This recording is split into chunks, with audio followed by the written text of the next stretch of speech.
This training session is based on procedure of disciplinary action to be taken against enrolled member of the force. The departmental inquiry, role of inquiry officer, disciplinary authority have been discussed thoroughly. Some case studies such as double jeopardy, unconstitutional use of Rule 161 of RPF Rules 1987, violation of rules etc. have also been discussed to make the procedure of departmental inquiry clear and to give the support to disciplinary authority and appellate authority for taking of decision as per rules. For the illustrated session, we are privileged to have Sri Rajaram, IGCOM PCSC retired, who will provide us wide insight on the matter. Dear friends, we will be presenting our presentation on discipline and appeal rules. The important points which we will cover in today's presentations are discipline and appeal rules for RPF personnel, suspension, framing of charge sheet, role of inquiry officer, reasonable opportunity, principle of natural justice, PWs and DWs, how their statements are recorded, and what are the important points to be kept in mind while recording the statements of PWs and DWs, how to write findings, and what are important points to be kept in mind while writing findings. What are the precautions to be taken at various stages during inquiry?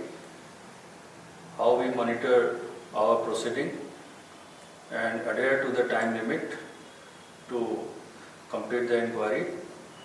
Write the speaking orders, write the appellate orders, write the revisionary orders. What is the role of disciplinary authority? How the dissent note is written on receipt of the inquiry from the inquiry officer, where we don't agree with the certain findings of the inquiry officer. Then how we determine the punishment. We will also discuss the role of appellate authority and revisionary authority. So we have to know where we derive our powers to do the DR action. We have the provision in Article 311 of the Constitution of India for taking disciplinary action against the government employees, and on the basis of Article 311 we have the provision in Section 9 of RPF Act 1957 on disciplinary matters. Article 311 has the provision that no person who is member of a civil service of the Union or an All India service or a civil service of a state or holds a civil post under the Union or a state shall be dismissed or removed by an authority subordinate to that by which he was appointed. That this provision makes it very clear that the authority who has appointed a member in the government service only has the power to impose the punishment of dismissal, removal from service or reduction in rank. No other authority has been given this power. No person and no such person as aforesaid means the person employed by the union government or state government shall be dismissed or removed or reduced in rank except after an inquiry in which he has been informed of the charges and given a reasonable opportunity of being heard. So, in the disciplinary and appeal matters, what we have to strictly adhere to is that we have to frame the charges and inform to the charge officer, and then give a reasonable opportunity of being heard.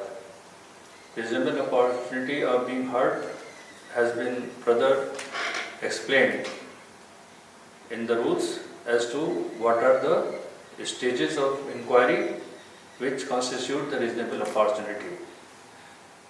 These details not only gives us the input on the stages of inquiry, but also the time frame which is to be adhered to while conducting the inquiry.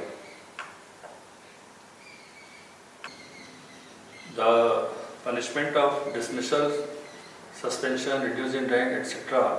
under Section 9 of RPF Act is used when the disciplinary authority finds the force personnel working under him as a remiss or negligent in discharge of duty or unfit for duty.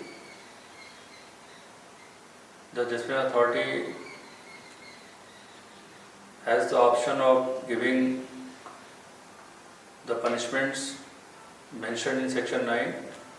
What are those punishments?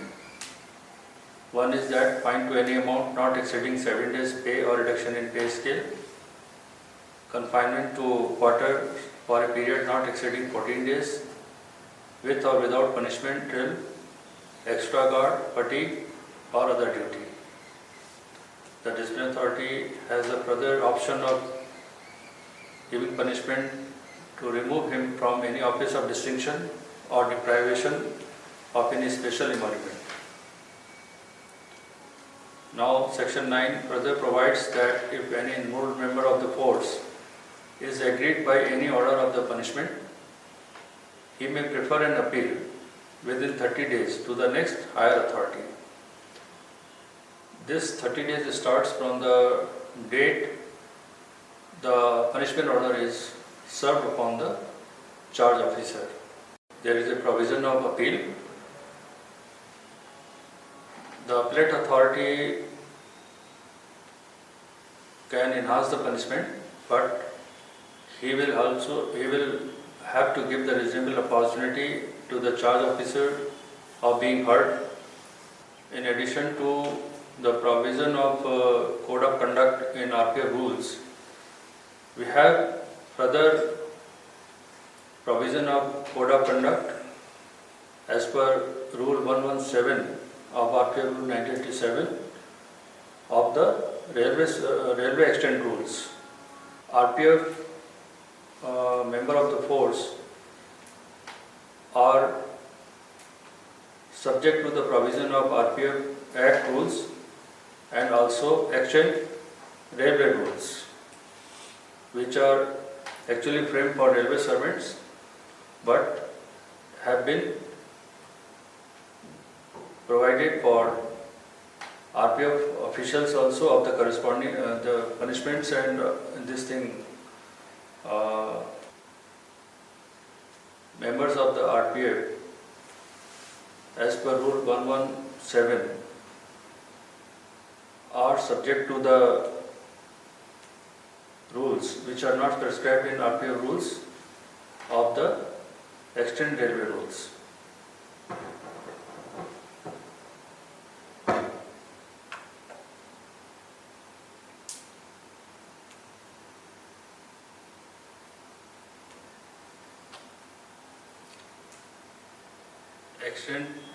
Extant railway rules means the rules contained in the Railway General Code. What are these general code? One is Indian Railway Establishment Code, Indian Railway Establishment Manual, Indian Railway Code for Accounts Department, Indian Railway Code for Stores Department, Indian Railway Code for the Engineering Department, and includes any rules made under the Indian Railway Act 1989 for railway servant.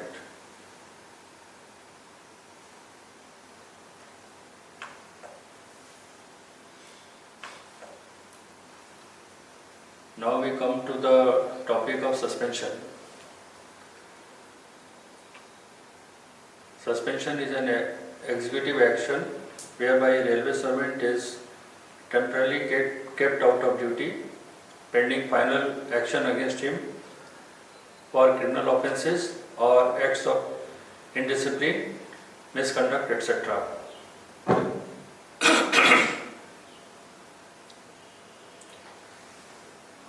The purpose of suspension is that pending departmental inquiry, it is a safeguard against the government servant interfering with and hampering the preliminary investigation and tampering with material evidences, oral and documentary.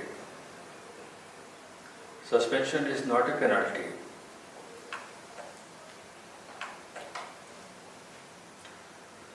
RPA Rule 133 deals with suspension. The enrolled member of the force who may be placed under suspension and the authorities by whom they may be so placed is specified in Schedule 3. For example, ASC has the authority to place all under officer and below under suspension. DSC has the authority to place all enrolled member of the force under suspension. CSC has the authority of placing all enrolled member of the force under suspension. Same is the authority with the PCSC and DGRPF.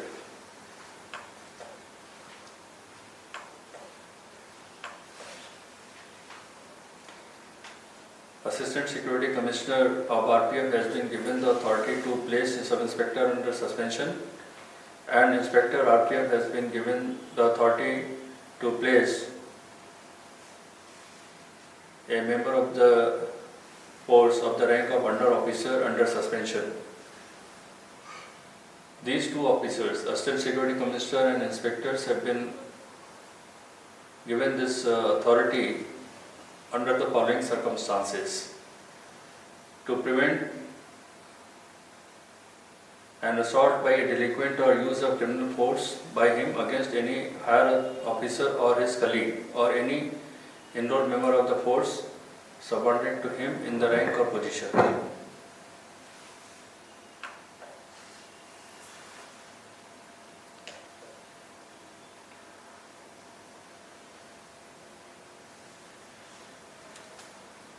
The circumstances of placing a member of the force under suspension have been prescribed in RPF rules. These circumstances are: first, to prevent an assault by a delinquent or use of criminal force by him against any higher officer or his colleague or any enrolled member of the force subordinate to him in rank or position. Second, disobedience of order or for an act of cowardice likely to result in loss of life and property. Third, red-handed apprehension of a delinquent while committing an offence of moral turpitude where public agitation or breach of peace may be instant or imminent. Fourth, being in a state of intoxication, thereby lowering the image of the department. Fifth, commission of any misconduct likely to result in en masse indiscipline or mutinous situation amongst other member of the force. Sixth, commission of an offence or unlawful act instantly provoking reprisal from commuters or other rail users. Seventh, where the delinquent is unable to perform his duty for mental incapacity and it is expedient to deprive him of such powers. Where continuance in office is against wider public interest.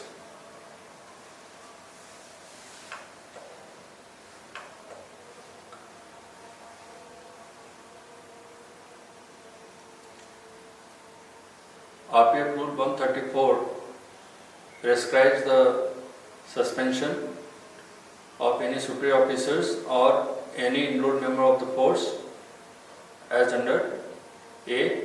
Where a disciplinary proceeding against him is contemplated or is pending, or where a preliminary inquiry into allegation made has revealed a prima facie case justifying criminal or departmental proceeding which are likely to lead his conviction or dismissal or removal or compulsory retirement from service. C. Where a case against him in respect of any criminal offence is under investigation, inquiry or trial. D. Where his continuance in office will prejudice investigation, any inquiry or trial.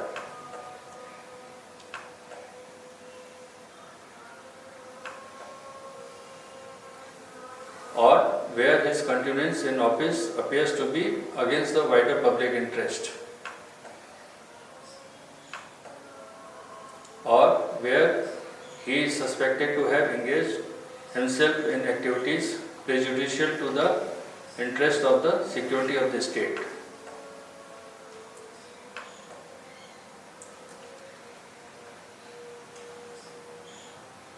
RPF Rule 135 mentions the provision that public interest shall be the guiding factor in deciding whether or not a member of the force, including when he is on leave, should be placed under suspension. Before taking a decision on suspension, the disciplinary authority may consider whether the purpose would be served if the member is transferred from his post or sanctioned leave. The disciplinary authority will ensure that the charges are served to the party charged within 30 days. In case the charge sheet is not served to the party charged within 30 days, the suspension shall be deemed to have been revoked.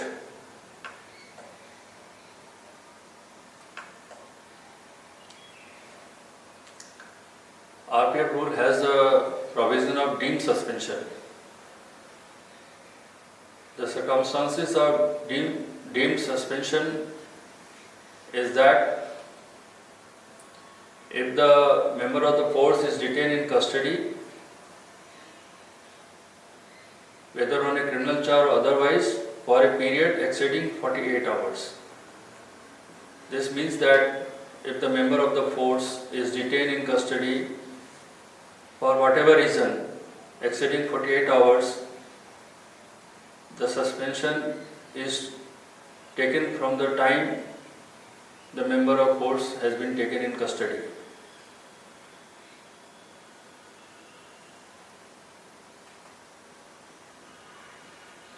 In the other circumstances of deemed suspension is that if the member of the force is sentenced to a term of imprisonment exceeding 48 hours, and within this 48 hours he has not been dismissed or removed or compulsory retirement, means if he is sentenced to a term by the competent court for imprisonment exceeding 48 hours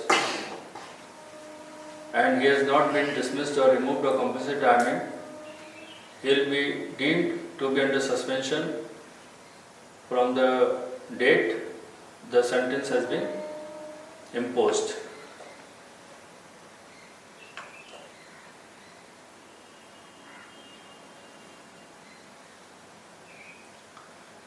The member of the force is duty bound to inform his superior officer about his arrest and the circumstances in which he has been arrested. And this information should be given promptly. Even though that member might have subsequently been released on bail. So, giving information to his official superior is mandatory.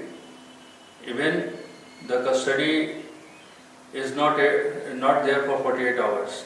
for whatever reason, if the member of the force has been arrested, he has to inform his in charge about the arrest and the circumstances circumstances in which he has been arrested.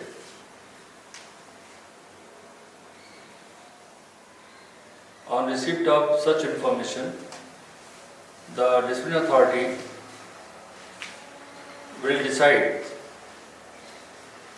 whether this member of the force is to be suspended or not.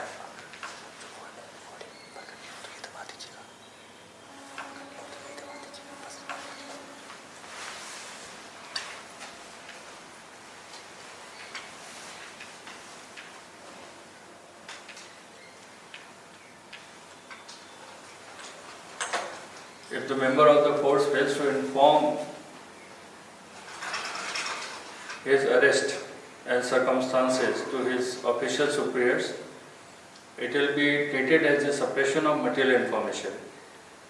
And this suppression will make the concerned member of the force liable for disciplinary action, even if there is no other ground for taking action against him.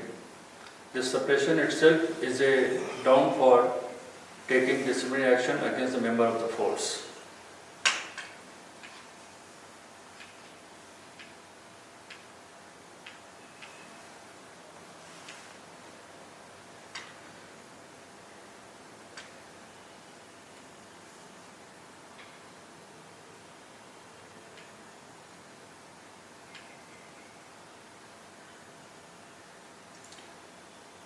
Section 16 of the RPF Act and Rule 143 of the RPF Rules 1987 provides for responsibilities of member of the force during suspension. A member of the force shall not, by reason of his suspension from office, cease to be a member of the force, and he shall, during that period, be subject to the same responsibilities, discipline and penalties to which he would have been subject to if he was on duty.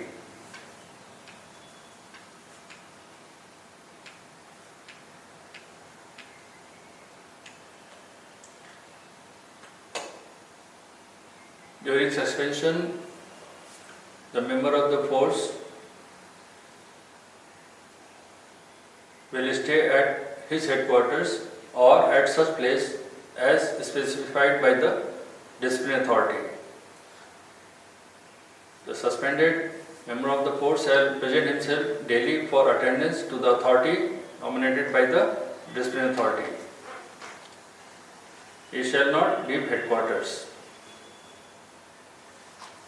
The disciplinary authority may grant permission in writing to leave the station for a specified period. Now on revocation of such suspension, the period of such absence, this means the period sanctioned for leave, shall be regularized as kind of leave due in case of the period of suspension is treated as period spent on duty. It means that if a member of the force has taken leave during suspension period and on revocation of his suspension, the suspension period is, it means that on revocation of such suspension, the period of such absence shall be regularized as kind of leave due. So the member of the force will have to be present at the place decided by the disciplinary authority, and he will not leave the headquarters without the permission of the competent authority. In case he does not obey this command, it will be treated as misconduct and make him liable for further legal action under the RPF discipline and appeal rules. The suspended staff will deposit his arms and accoutrements with the quartermaster or such officer as may be specified by the discipline authority. The suspended staff will not wear his uniform and he will not be employed on ground duty. He will not be given any duty which might give him authority to exercise his power as member of the force, and he will not be given arms and ammunition. The suspended member of the force will be allowed reasonable facilities for the preparation of his defense in connection with the charges leveled against him.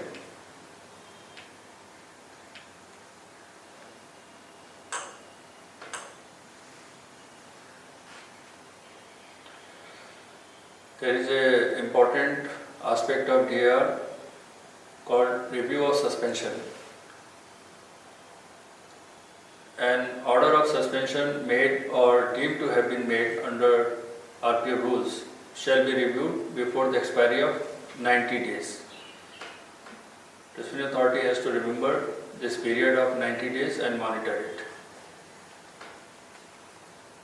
The review of an order of suspension shall be done by the authority which is competent to modify or revoke the suspension. Extension of suspension shall not be for a period exceeding 180 days at a time. There is an important work to constitute review committee. The review committee is normally constituted by the appellate authority, and it will comprise of the suspending authority and two officials not lower in rank than the suspending authority. However, an authority higher than the suspending authority, including the revisionary authority, may also constitute the committee. The committee will submit its recommendation to the authority which constituted the committee, and this authority will take the decision on the report of the review committee. Where the period of suspension exceeds 3 months, we have to review the subsistence allowance. The subsistence allowance may be increased by a suitable. The provision for taking disciplinary action against the enrolled member of the force and framing the charge sheet are given in RPF Rule 146, 147, 110, 113 and on the basis of proceeding of the Court of Inquiry set up under RPF Rule 265. So the disciplinary authority has to read these provisions carefully while framing the charge sheet, and this is also important while ordering the inquiry, and it is also important for inquiry officer to look at these provisions during the course of inquiry so that he can focus on the fact and circumstances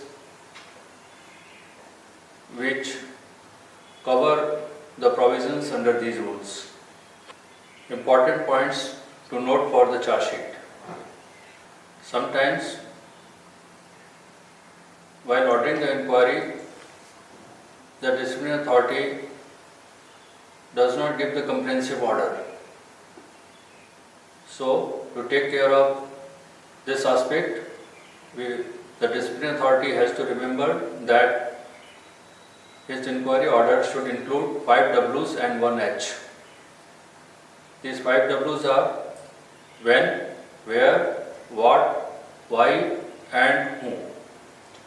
And 1 H is how. If we cover in a inquiry order, these 5 W's and 1 H, the order for inquiry will be comprehensive and the scope of missing out any aspect in the inquiry will be eliminated. On receipt of the inquiry report, the disciplinary authority should look at the compliance of these 5 W's and 1 H as advised in the inquiry report, or if there was no advice and inquiry report has been received from somewhere else, then look for the coverage of these 5 W's and 1 H so that disciplinary authority has the full details in front of him for taking the proper action. In case any W is not required in the inquiry, it should be understood clearly as to why it is not required. Adjectives should be avoided in the charge sheet. We should write only facts, and facts should be directly derived from the evidences, oral and documentary. As I said earlier, that what constitutes misconduct is defined in RPF rules and Railway Service Conduct rules. So, when we write the offence of any member of the force, we should use those words prescribed in those code of conducts. That will give the proper shape to the charge sheet. The charge sheet will be proper, factual and easy to understand for the party charged and for everyone else.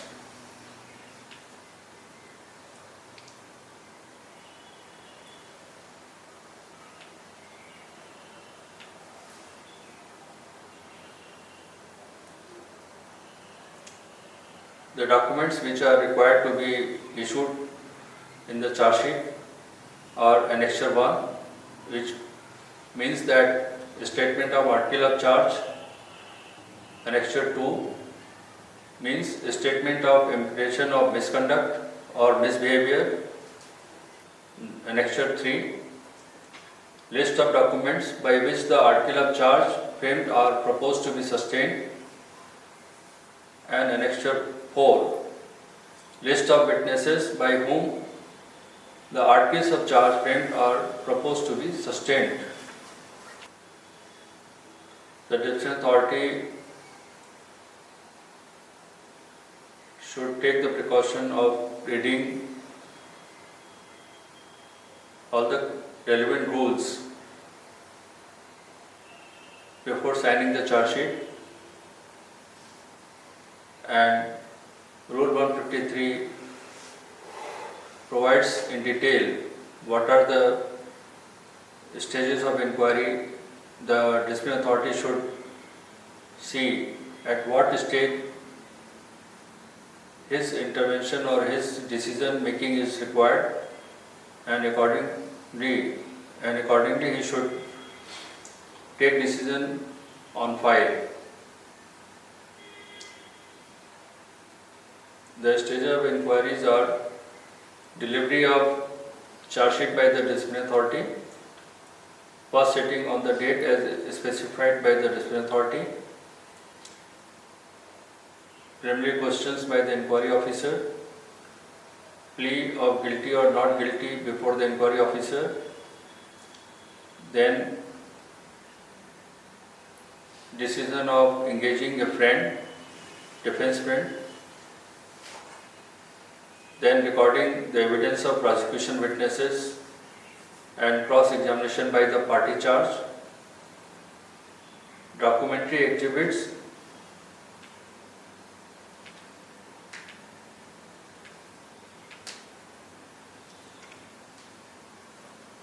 then examination of the party charged to plead guilty or not guilty, If he pleads guilty, proceedings shall be closed for orders. If he does not plead guilty, he shall be asked for submission of name of defense witnesses and documents, and time allotted is 10 days.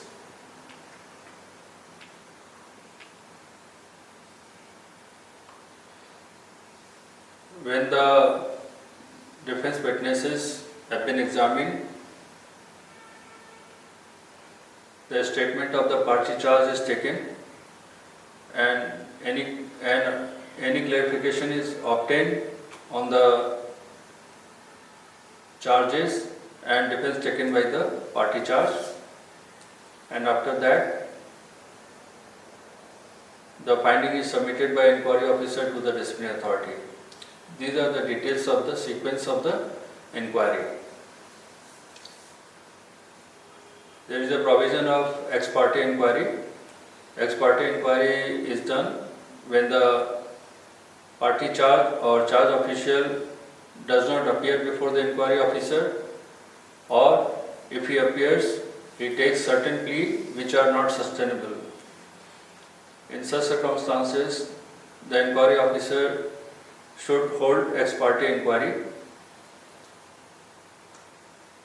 During ex parte inquiry, the inquiry officer should record the day-to-day proceeding of the inquiry, and notices for hearing should be sent to the charge officials regularly. It means that no ex parte inquiry should be held unless the notice is served to the party charge. The party charge should be informed that should be informed that the date of inquiry is fixed on such and such date, and if you do not appear, the inquiry will be held ex parte. So in case he appears, the inquiry will be conducted in his presence, and inquiry will be conducted of the stage it has reached. If suppose the party charge has not presented himself during the examination of PW1, and now the examination of PW2 is being done, so the inquiry will continue from recording the statement of PW2 only. The statement of PW1 has already been recorded ex parte, so it cannot be reopened. For PW1 cannot be asked to again appear for giving a statement or for any other action. The only precaution the inquiry officer should take, that after the recording of the statement of PWs, in absence of the party charge, you should send him the copy of such statement recorded, so that the party charge comes later on in the inquiry should have the information that what actions have been taken or what statements have been recorded in his absence.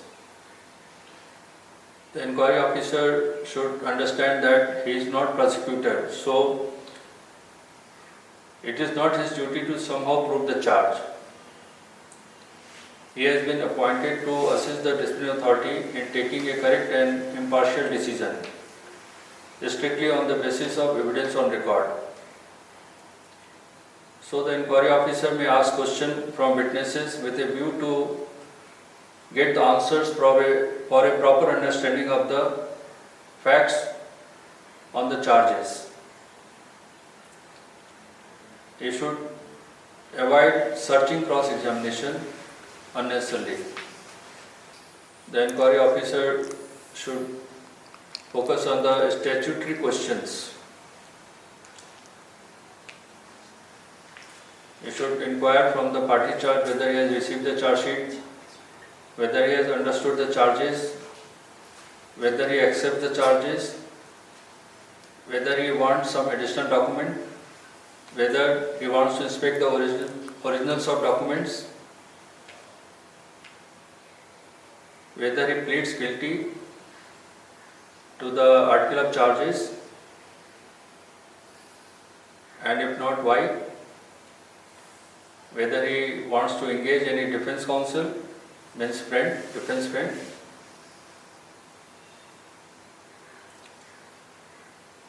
and all these questions he should record on a paper on the day of examination of the party charge.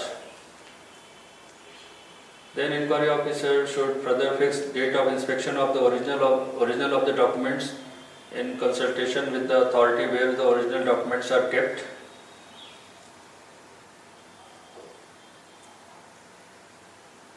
And he should facilitate the party charge to get the additional document,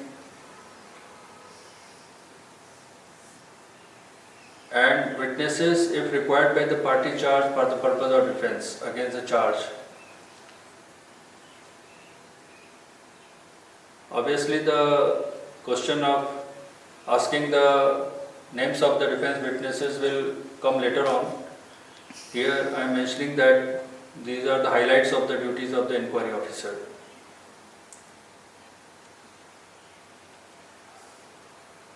The inquiry officer should prepare the daily order sheet, in which he should write what actions have been taken on that day.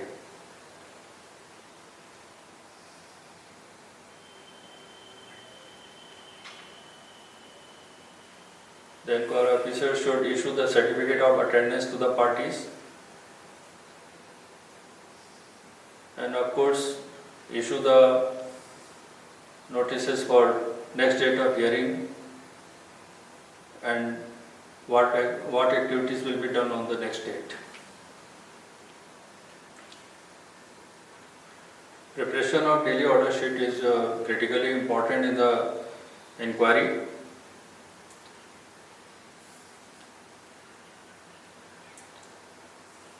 Normally, the inquiry officer should write following details in the order sheet: serial number of the order, date, parties present, what happened on that date, means how many PWs were examined, the number of the PW 1, 2, 3, etc. should be mentioned, who has been examined on that day. And this order sheet should be signed by all the people present in the inquiries. Means inquiry officer should sign, the party charge should sign, and the PWs who are present in the inquiry should sign, or DWs wherever they are called should sign, as to record the statement of the PWs at the appropriate stage of inquiry. And he should mark the exhibits very clearly, like 1, 2, 3, and he should sign those exhibits. All the witnesses listed in the charge sheet have to be examined one by one in presence of the party charge, unless it is ex parte inquiry. After examination of the PW, the party charge has to be given the opportunity to cross-examine the witnesses. It has been noticed that sometimes the party charge insists that he does not want to cross-examine the concerned PW on the same date. It should be noted by the inquiry officer that this kind of facility is not permitted. Once the examination of PW has been completed by the inquiry officer, the party charge should be given the opportunity and insisted to cross-examine him then and there. And if he refuses to cross-examine the PW then and there, then it should be recorded in the statement itself that the party charge insisted for later examination or refused to examine, and the inquiry officer should record that he was made to understand that there is no provision of postponement of cross-examination, and he has to record the cross-examination then and there, and he refused, and that's how no further examination facility has been granted or allowed to the party charge. So complete this statement and close it. The IO has the liberty to ask the question from the PW to clarify the charges or any incident or evidence or facts. Copies of the oral statement recorded during the proceeding should be given to the delinquent at the end of each day's sitting, and receipt of such statement should be taken on the statement itself. There is a provision of dropping the PWs in case any PW is not coming into the inquiry. Then the inquiry officer should apply his mind and find out that whatever that PW was supposed to depose in the inquiry has been covered by any other PW, and if so, then he should submit the report to the disciplinary authority giving the details that whatever that PW was required to depose has been covered by certain other PW, and the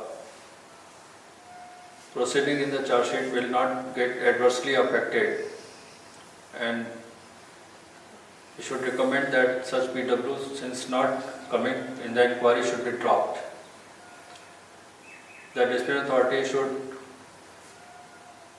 go in detail on the report of the inquiry officer and take decision in public interest, so that the inquiry is not unnecessarily delayed and the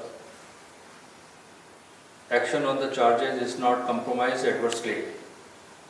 When the examination of all the PWs had been completed, the charge official is given the opportunity to submit the list of defense witnesses and or documents to get the opportunity to disprove the charge against him. The mandatory time prescribed in the RPF rule should be allowed to the party charge to avail for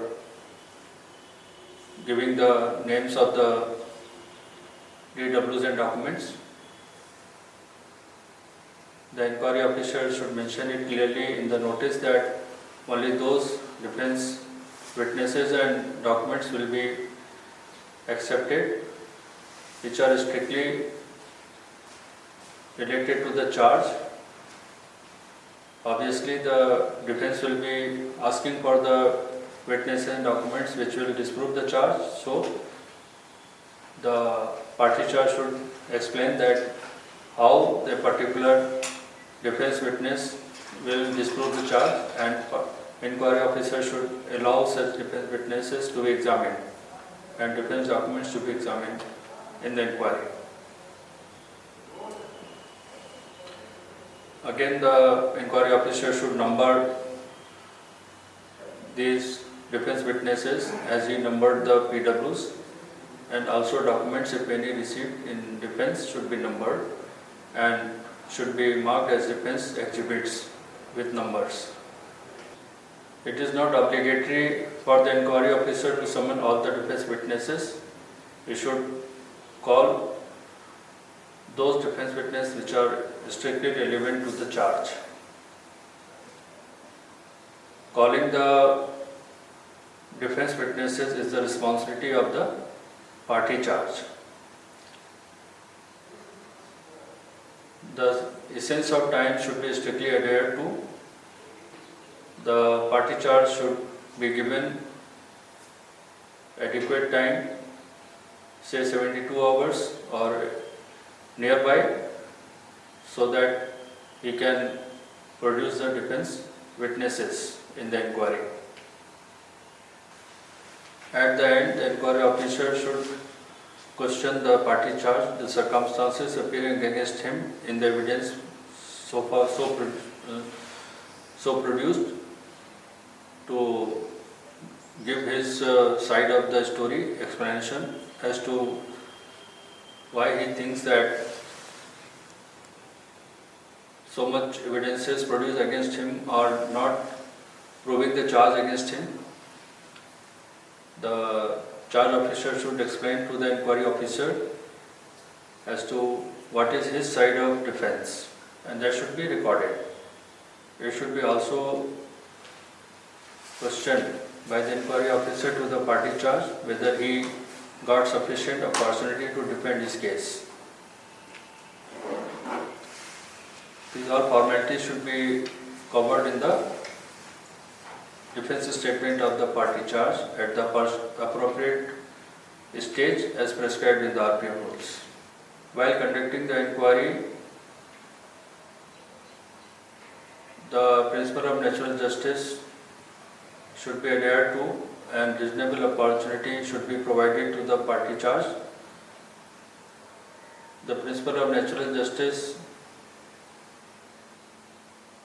are covered in as the stages of inquiry are adhered to as per the RPF rules. Giving the time as prescribed in RPF rules is actually reasonable opportunity provided to the party charge. Rather,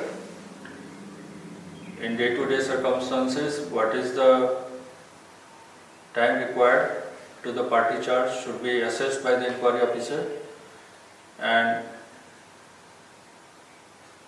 in case of difficulty where it is essentially required to give time to the inquiry, party charge should be given the time for his defense. While denying any defense witness or document by the inquiry officer, the inquiry officer should record the reasons of such denial, strictly explaining the reasons why such defense witness is not required in the inquiry. This is critically important because the party charge may go to the court of law and plead that certain defense witnesses were not allowed in the inquiry with prejudice. So the inquiry officer should be cautious in recording the reason so that he can explain that there is no prejudice in denial of the certain defense witness. Recording the reasoned speaking order is good enough to take this stand wherever required, that he decided not to allow on reasonable grounds. In the inquiry, there are three kinds of examination. One is examination in chief, other is cross-examination, and third is re-examination. Examination in chief is conducted by the inquiry officer while producing the witnesses, and cross-examination of the PW is done by the party charge in consultation with his defense friend. Similarly, at the time of examination of the defense witnesses, the chief examination will be done by the party charge and cross-examination will be done by the inquiry officer. At the time of recording the examination of the chief examination of the PW. If re-examination is required, it will be done by the inquiry officer. Similarly, at the time of recording the statement of defense witnesses, if re-examination is required of the defense witness, it will be done by the party charged. And of course, in both the cases of re-examination, the cross-examination will be permitted. Leading questions are prohibited during examination chief and re-examination. There is no bar on asking a leading question during cross-examination. This means that one cannot ask a leading question from one's own witness, but can ask a leading question from the witness presented by the opposite side. However, there is no bar on asking a leading question which is introductory in nature. For example, are you working in the store department since 2010?